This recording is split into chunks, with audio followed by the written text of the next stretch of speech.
존경하는 국민 여러분, 저는 20대 대통령 출마 선언을 위해 이 자리에 섰습니다. 아시다시피 저는 정치에 입문한 지 이제 겨우 1년이 됐습니다. 정치 경력 1년만으로 대통령처럼 중차대한 자리를 책임질 수 있겠냐 우려가 많으실 것으로 생각합니다. 그러나 제가 이곳에 와서 본 정치판에는 정치가 없었습니다. 권력을 유지하기 위한 정치 기술만 있었을 뿐입니다. 기억하시겠지만 얼마 전에 유력한 야당 후보가 부상하자 여당 대표는 뒷조사 파일을 만들고 있다고 당당하게 얘기했습니다. 초등학교 반장 선거에서도 손가락질 받을 만한 일입니다. 아무리 야비하고 창피스러운 짓이라도 권력 유지를 위해서라면 다 괜찮다? 이런 것이 현실 정치라면 이런 정치 경험은 없어도 좋지 않겠습니까? 저는 정치가 원래 무엇이어야 하고 지금 무엇을 해결해야 하는지 생각과 비전을 가지고 국민들 속으로 들어가겠습니다. 저희 어머니는 낙동강변의 작은 마을에서 자랐습니다. 1959년 태풍 사라호가 한반도 남단을 강타했을 때 논밭이 모두 쓸려나가면서 저희 어머니의 꿈도 같이 쓸려나갔습니다. 진학하려는 꿈을 접고 저희 어머니는 입을 줄여야 되기 때문에 강 건너에 있는 집으로 시집을 갔습니다. 그 젊은 부부는 일자리를 찾아 서울로 상경했습니다. 4남매를 낳아 키우면서 저희 어머니는 내 자식들은 나처럼 배움을 포기하지 않도록 하겠다. 나보다 나은 삶을 살게 하겠다. 끊임없이 다짐했습니다. 저희 부모님은 그 소망을 이루었습니다. 눈부신 경제성장 속에서 산업화 세대는 자신들보다 나은 삶을 사는 자식 세대를 키워냈습니다. 나도 너희들처럼 살아보고 싶었다. 올해 80인 저희 어머니가 자주 하시는 말씀입니다. 그런데 지금 청년들은 어떻습니까? 경제가 내려앉으면서 기회가 사라졌습니다. 월급을 모아서 내 집을 마련하고 아이들 공부시키고 은퇴를 준비하는 당연했던 삶이 지금은 더 이상 당연하지 않습니다. 뛰어오를 기회가 없으니까 금수저, 흙수저 차이가 따라잡혀지질 않습니다. 이게 우리 시대의 급소이고 가시입니다. 정치란 온 힘을 다해서 시대의 급소를 포착하고 가시를 빼내는 일입니다. 그러나 소위 민주화 세력은 이런 정치는 외면하고 자기들 권력을 유지하려고 국민들을 편갈라 싸움 붙이는 일만 했습니다. 이 사람들은 정치란 게 원래부터 네가 죽어야 내가 산다는 것이라고 끊임없이 호도하면서 불법과 내로남불을 일삼았습니다. 우리나라가 민주화된 지 이미 30년이 넘었습니다. 그런데 지금 와서 우리 국민들이 법치와 민주주의를 갈구하는 것은 정말 웃을 수도 없고 그렇다고 안 웃을 수도 없는 상황입니다. 제대로 된 정치 세력이라면 지금처럼 기술 기반과 산업 지형이 지진처럼 변하는 세상 앞에서 함께 힘을 합칩시다 이렇게 말을 했어야 합니다. 젊은이들에게 기회를 주기 위해 우리 기득권은 양보하고 개혁합시다 라고 국민들을 설득했어야 합니다. 지난 20년 동안 신생아 수가 반으로 줄었습니다. 희망이 없는데 어떻게 아이를 낳아 키웁니까? 이 정부 3년 동안 전일제 일자리가 200만 개 날아갔습니다. 기회가 없는데 어떻게 희망이 있겠습니까?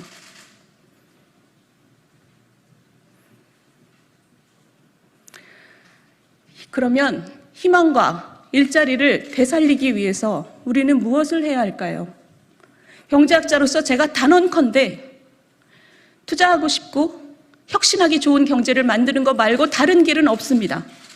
그런데 그것을 하기 위해서는 그게 왜 안 되는지 우리 안을 들여다보고 뭐가 문제인지 굳은 살을 발라내고 그리고 허리띠를 졸라매야 됩니다. 그것을 개혁이라고 부릅니다. 그러나 모든 개혁은 기득권 세력과의 싸움이고 귀족 노조와의 싸움입니다. 그렇기 때문에 어려울 수밖에 없습니다.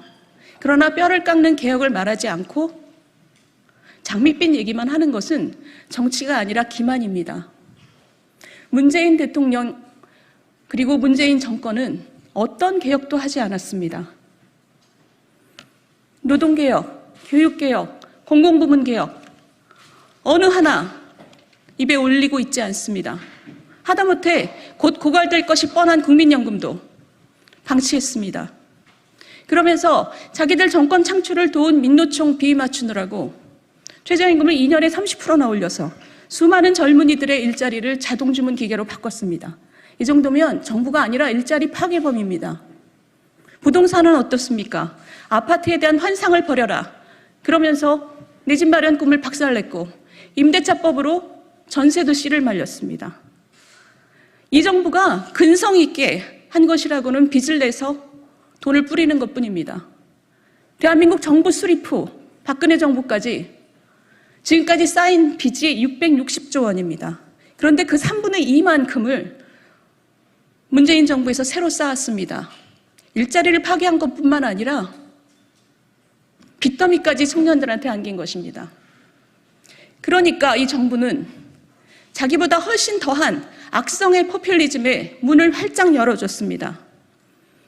지금 여권의 선두주자인 후보는 가난하든 부자든 모두에게 돈을 똑같이 뿌려서 경제를 성장시키겠다 말하고 있습니다. 여러분, 우리나라 경제는 그 규모가 이미 세계 9등입니다. 그런데도 길에는 폐지를 줍는 가난한 노인들이 많습니다. 그것이 우리 국민들 가슴속에 얹혀있는 큰 돌덩이입니다. 그런데 똑같이 돈을 뿌려서 세금주도 성장을 한다고 합니다. 소득주도 성장으로 경제를 말아먹고도 얼마나 국민이 우스웠으면 이런 짓을 반복합니까? 지금은 4차 산업혁명입니다. 어떤 나라가 추락할지, 어떤 나라가 도약할지 아무도 모르는 불확실성의 세계입니다. 우리 스스로를 바꿔야 내일을 바꿀 수 있습니다. 다른 나라에 없는데, 경쟁국에는 없는데 우리나라에만 있는 규제는 다 없앤다. 우리 경제를 꽉 막고 있는 혈맥은 뚫고야 만다. 이런 마음으로 전심전력을 다해서 우리를 쇄신하지 않으면 청년들의 내일이 없습니다. 좋은 일자리가 넘치는 하이텍 제조업, 국민들의 삶을 편리하게 만드는 서비스업, 그리고 도약이 있는 스타트업, 전 세계가 동경하는 문화 콘텐츠, 그리고 그 속에서 국민들이 마음껏 뛰는 그런 희망찬 나라를 만들어야 하지 않겠습니까? 희망이 있어야 선한 영향력이 사회를 퍼져 나갑니다. 내 앞이 보여야 나보다 처지가 못한 사람을 따뜻하게 배려할 수 있습니다. 공정한 룰 속에서 힘껏 뛰어본 뒤에야 100% 내가 잘나서가 아니라 운도 따랐구나, 이것을 깨달을 수 있습니다. 급소를 치료하고 가시를 빼내야 사회가 건강해집니다. 국민 여러분, 이번 대통령 선거는 너 죽고 나 죽자 정치를 끝내고 민주주의의 본질을 회복하는 선거가 돼야 합니다. 입으로만 공존을 외치면서 편가르기만 해대는 위선자들을 역사에서 몰아내는 선거가 돼야 합니다. 앙상한 이념으로 국민 삶을 망가뜨리는 탈레반들로부터 권력을 되찾아오는 선거가 돼야 합니다. 진보의 탈을 쓰고 기득권 노조의 편만 들면서 개혁을 막아서는 그런 수구 세력에게 책임을 묻는 선거가 돼야 됩니다. 권력이 만들어낸, 정치가 만들어낸 지역 갈등, 세대 갈등, 남녀 갈등을 끝내는 화합의 선거가 돼야 됩니다. 저는 비록 그것이 고통스럽더라도 한국 경제의 굳은 살을 베어내고 새로운 기회를 만들어내겠습니다. 꿈꾸면 이룰 수 있고 바라면 원할 수 있는, 바라면 이룰 수 있는 길을 열겠습니다.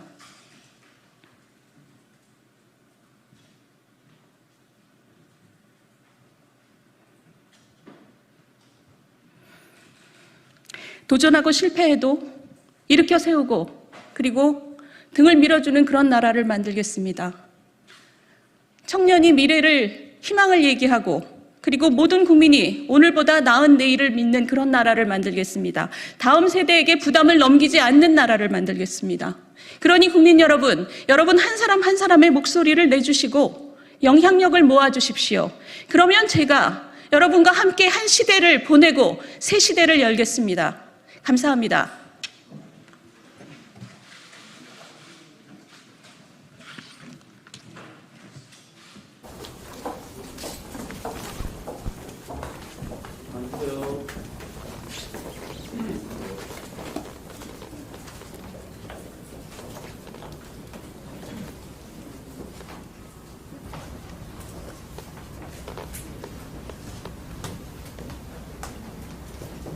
네. 여기요? 네, 이쪽으로 오시죠. 안녕하세요. 안에는 안 계시고 다 밖에 계셔. 뭐 물어볼 거 있으세요? 의원님 우선 출마 축하드립니다.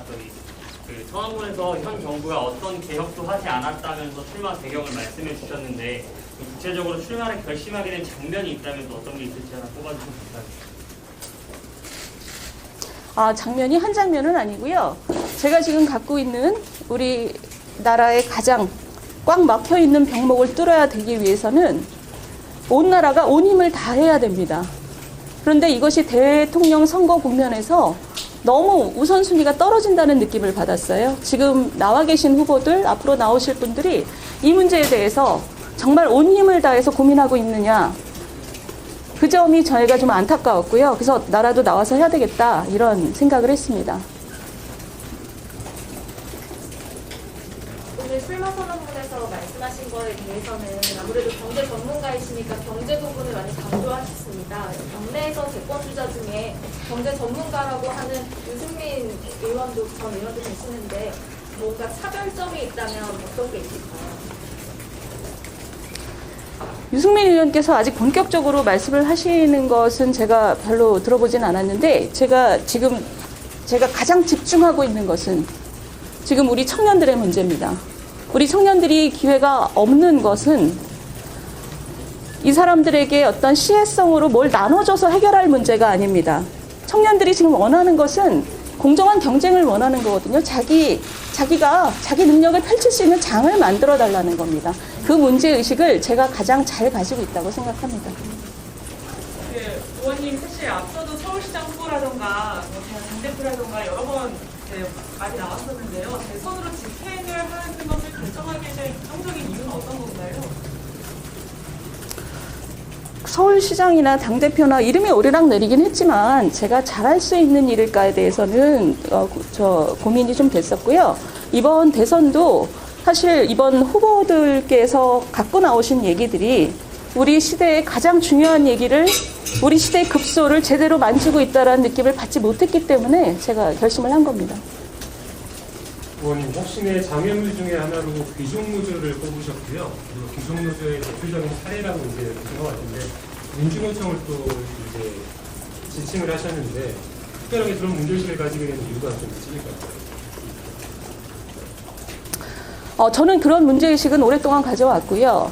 그런데 국민 여러분들께서 아마 가장 세게 느끼신 것은 이 정부가 시작하고 첫 2년 동안 최저임금이 30% 오른 것.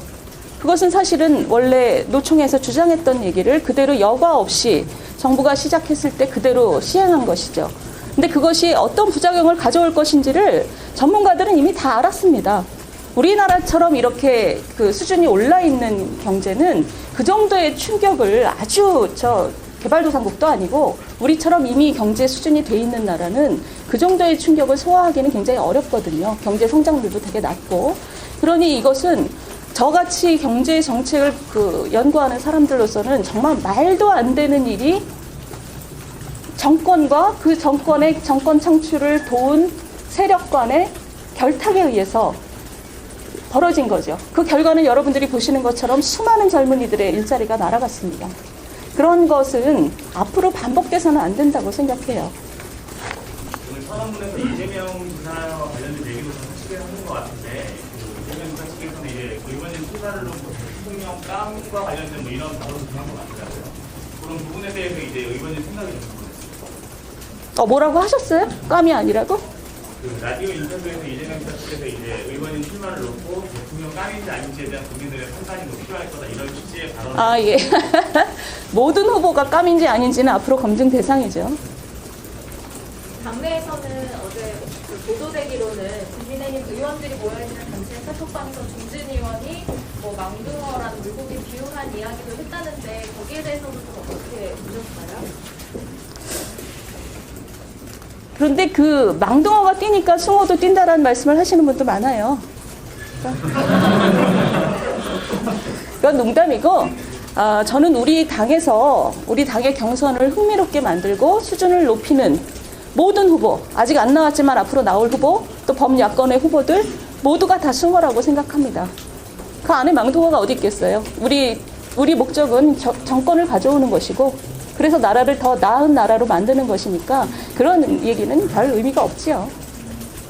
언론 인터뷰에서 그 윤석열 전 검찰총장의 스파링 파트너라는 표현을 사용하셨다고 인터뷰에 나왔는데요. 이게 좀 어떤 의미고 또 자리가 계획 있으신 건지 좀 설명 부탁드리겠습니다. 지금 나온 질문이랑 굉장히 비슷한 건데 저는 그렇게 믿습니다. 범야권에 있는 후보들은 앞으로 나오실 분들까지 포함해서 모두가 사실은 같은 편이죠. 모두가 모두의 스파링 파트너라고 생각해요. 모두가 모두의 단점을 보완하고 강점을 살려주는 그 과정에서 굉장히 치열한 경쟁과 논쟁을 겪겠지만 결국 큰 목적 하에서는 서로의 모두가 모두의 스파링 파트너라고 저는 믿습니다. 그런 의미에서 윤석열 전 총장님 기자회견이라든가 이런 부분을 좀 어떻게 보셨나요? 저는 윤석열 총장님 그 기자회견은 굉장히 선명하다고 봤습니다. 굉장히 자신이 왜 지금 여기에 나왔는지를 굉장히 선명하게 보여줬고, 그리고 이 정부의 무엇이 문제인지를 굉장히 잘 보여줬다고 생각을 합니다만, 우리 사회가 지금 앞으로 전진하기 위해서, 그러니까 지금 문제, 제가 좀 전에 천안문에서 얘기했듯이 민주화 87년 6.29 이후에 지금 35년이 지났습니다. 그런데 지금 국민들이 법치와 민주주의를 갈구하는 것 자체는 너무너무 문제인데 그것만 얘기하고 있어서는 안 된다는 게 제 생각이에요. 그거를 해결하는 거 너무 중요하다. 법치와 민주주의를 바로 세우는 거 너무 중요한데 정말 우리 세대의 급소가 뭐냐? 다음 세대가 자리를 못 잡고 있는 거예요. 이건 사회가 지속 가능성이 없다는 겁니다. 그러면 그것을 위해서 사회가 어떻게 앞으로 나갈 것인지를 얘기하는 것을 굉장히 중요하다고 생각하는데 그 윤 총장님 그 기자회견에서 그 부분이 좀 모질하지 않았나 제가 좀 아쉬워하고 있습니다. 의원님 청년 세대를 콕 집어서 말씀하셨는데 잠깐만요. 우리 권 선생님, 우리 괜찮아요? 괜찮아요? 안 가도 괜찮아요?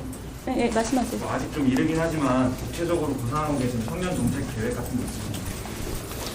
여러 개가 있는데 그 공약에 대해서는 제가 또 가장 효과적인 방식으로 이 딜리버를 해야 되니까 그런 건 차차 얘기하는 게 좋을 것 같아요. 오늘 얘기하면 좀 김이 빠지잖아요.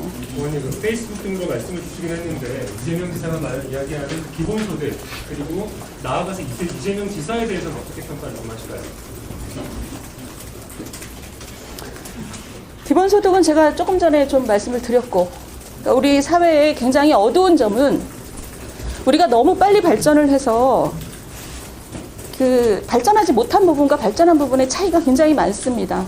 그게 예를 들면 지금 제가 좋은 숫자를 말씀드리면 1970년에 중학교 진학률이 40%였어요. 그 숫자가 잘 안 들어오시죠? 지금 60대 초반의 어르신도 아니죠. 굉장히 젊은 분들인데 그 나이 또래는 중학교를 졸업하지 못한 분들이 60%란 뜻입니다. 그때는 그게 동네에서 아주 그 보통의 현상이었어요.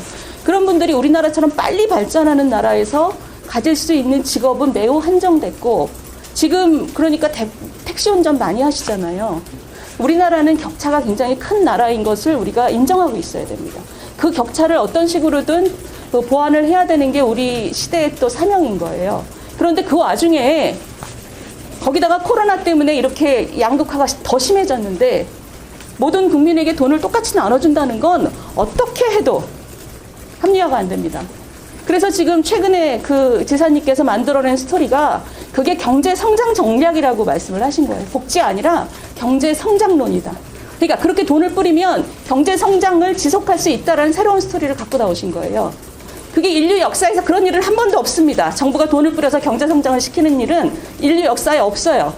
잠깐의 경기 변동을 우리가 이 출렁이는 것을 막을 수는 있지만 무슨 얘기냐? 아주 기본적인 우리 인류가 가지고 있는 경제에 대해서 가지고 있는 축적되어 있는 가장 기본적인 상식을 뒤집고 계신다는 뜻이에요. 제가 그분에 대한 평가는 그 정도로 하겠습니다. 할까요? 저희가 다음 일정이 있어서 궁금하신 분들은 우리 이따 몇 시쯤? 1시 반에 다시 저희 기자회견 저희 방으로 911으로 오시면 의원님 더 네, 얘기하실 거고요. 더 궁금한 게 있으신 분들은 10시 반에 이준석 대표 만나요. 네.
네.